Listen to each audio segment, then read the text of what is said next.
Hey guys, welcome back to another video of utility classes. This is part 4 of admission of a new partner. Guys, in this video we're gonna discuss about another method of valuation of goodwill, that is super profit method. Guys, this is also a very important and this is also a very easy method. So let's start the video. अब guys सबसे पहले हमें meaning देखना होगा super profit का। So super profit क्या होता है? एक्सेस ऑफ एवरेज प्रॉफिट और नॉर्मल प्रॉफिट, यानी जो भी नॉर्मल प्रॉफिट है उससे जितना भी ज्यादा हमारे फर्म का एवरेज प्रॉफिट आता है उसे हम बोलते हैं सुपर प्रॉफिट। ठीक है, अगर हमें सुपर प्रॉफिट फाइंड आउट करना है तो मैं सुपर प्रॉफिट फाइंड आउट कर सकता हूँ average profit minus normal profit करके। अब गाइस नॉर्मल प्रॉफिट क्या होता है? नॉर्मल प्रॉफिट होता है capital employed into normal rate of return, normal rate of return. अब गाइस यहाँ पे हमें एनआरआर देखना है कि एनआरआर क्या होता है। NRR is normal rate of normal returns earn by the other firms of similar type, यानी हमारी जैसी ही जो दूसरी फर्म है इंडस्ट्री में वो जिस एवरेज रेट से प्रॉफिट अर्न कर रही है उस रेट को हम बोलते हैं normal rate of return.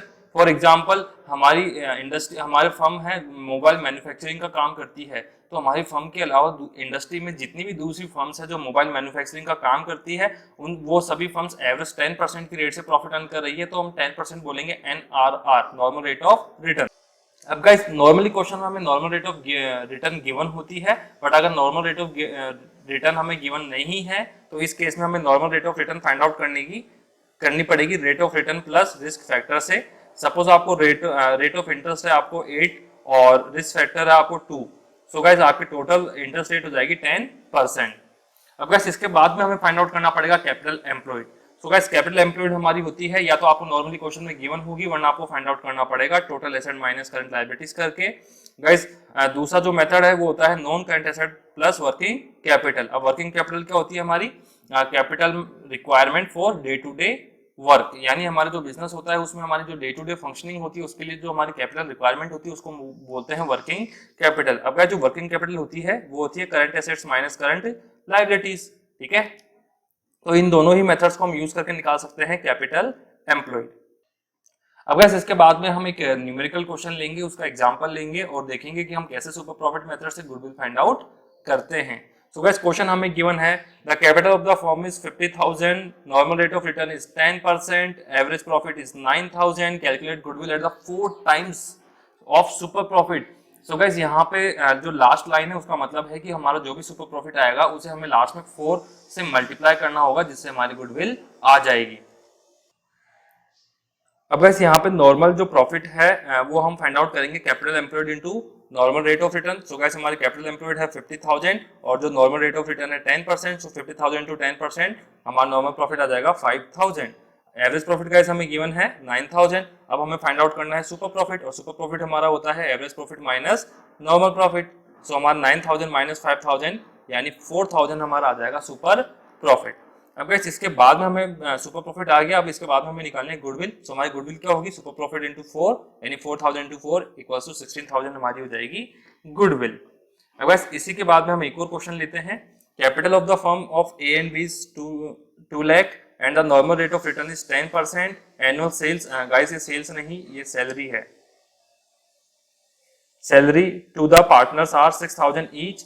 6,000 each means A की 6,000 और बी की 6,000, तो टोटल 12,000 है ये सैलरी।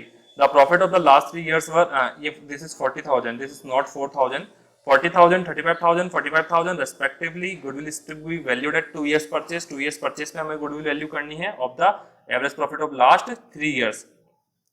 अब गाइस यहाँ पे सबसे पहले हमें एवरेज प्रॉफिट निकालना होगा। सो एवरेज प्रॉफिट निकालने के लिए हमें सबसे पहले तो 40,000 प्लस 35,000 प्लस 45,000 जो टोटल हमारा होगा 1,20,000। 1,20,000 को 3 से डिवाइड करेंगे तो हमारी गुडविल हमारा जो एवरेज प्रॉफिट है वो आ जाएगा 40,000। अब गाइस 40,000 के बाद में हमें यहाँ से सैलरी, पार्टनर सैलरी माइनस करनी होगी। तो गाइस ए की 6,000 और बी की 6,000 थी, तो टोटल 12,000 माइनस करूंगा तो हमारा एडजस्टेड एवरेज प्रॉफिट आ जाएगा 12,000। अब गाइस इसके बाद में हमारा ये एवरेज प्रॉफिट आ गया। अब हमें निकालना है नॉर्मल प्रॉफिट। अब नॉर्मल प्रॉफिट हम कैसे निकालेंगे? Capital employed into NRR. Capital employed है हमारी 2 लाख और एनआरआर है 10%, तो 2 लाख इंटू 10% गाइस हमारा हो जाएगा 20,000। अब हमारा एवरेज प्रॉफिट आ रहा है 28,000, नॉर्मल प्रॉफिट आ रहा है 20,000। तो गाइस सुपर प्रॉफिट हमारा क्या हो जाएगा? Average profit minus normal profit, यानी 28,000 माइनस 20,000, ये हमारा आ गया 8,000। अब गाइस ये सुपर प्रॉफिट आ चुका है हमारा 8,000। अब लास्ट स्टेप में हमें इसे नंबर ऑफ ईयर परचेज से मल्टीप्लाई करना है, जो हमें क्वेश्चन में गिवन है 2 years. So 8000 into 2 that is 16000 हमारी गुडविल आ जाएगी। गाइस अब हम एक और एग्जांपल ले रहे हैं। On 1 April 2017 an existing firm had an asset of 2 lakh including cash of 10,000. Its creditors amounted to 10,000 on that date. The firm had a reserve of 30,000 while partners capital account showed a balance of 1,60,000. Rate of interest is 8%, risk factor is 2%. I hope guys यहाँ पे आपको जो normal rate of return है वो find out करनी आती है। Goodwill of the firm is valued at the 33,000 at 3 years purchase of the super profit. Goodwill of the firm is valued. अब guys ये हमें जो 33,000 है ये goodwill का amount given है जो हमने वैल्यू की है by 3 years purchase of super profit. हमें फाइंड आउट करना है एवरेज प्रॉफिट। गाइस यहाँ पे क्वेश्चन में थोड़ा सा चेंज है, ये गुडविल ऑफ फर्म हमें गिवन है और हमें फाइंड आउट करना है एवरेज प्रॉफिट। तो गाइस सबसे पहले मैं नॉर्मल प्रॉफिट फाइंड आउट कर लेता हूँ। नॉर्मल प्रॉफिट फाइंड आउट करने के लिए मुझे कैपिटल एम्प्लॉयड और normal rate of return find out करनी होगी। तो कैपिटल एम्प्लॉयड हमारी हो जाएगी गाइस यहाँ पे टोटल एसेट जो हमारी है 2 लाख इंक्लूडिंग कैश है। तो गाइस टोटल एसेट्स हमारी 2 लाख ही होगी।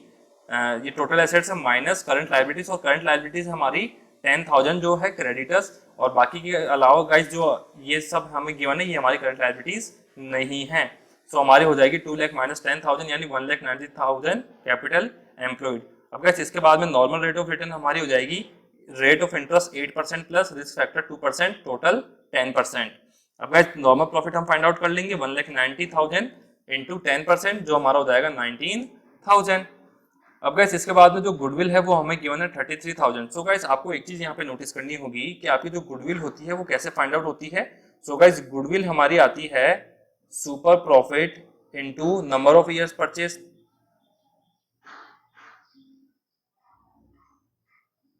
सो गाइस यहाँ पे आपको गुडविल आपकी गिवन है 33,000 इक्वल्स टू, और आपका सुपर प्रॉफिट हमें फाइंड आउट करना है into number of year purchase है जो हमें 3 गिवन है। सो गाइस अगर मैं ये जो 3 है इसे यहाँ पे ले जाऊं तो ये यहाँ पे आके डिवाइड हो जाएगा। तो 33,000 डिवाइडेड बाय 3,000 इक्वल्स टू 11,000। तो गाइस 11,000 इक्वल्स टू हमारा हो जाएगा सुपर प्रॉफिट।